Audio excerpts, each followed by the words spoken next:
Learning how to make a crisp mitered corner is a timeless sewing skill.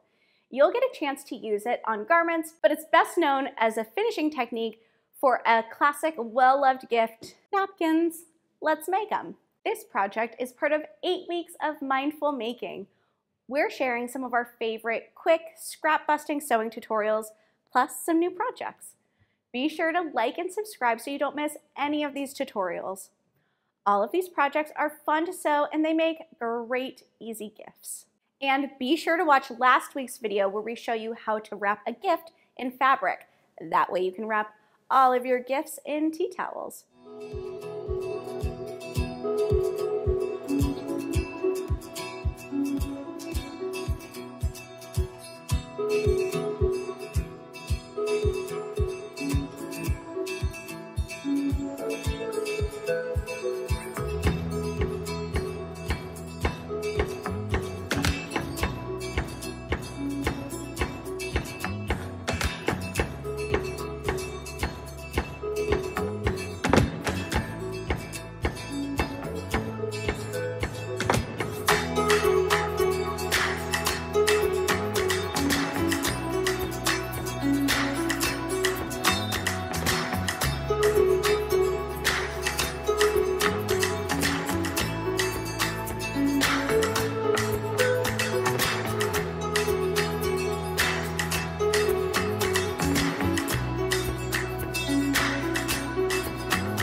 Hi.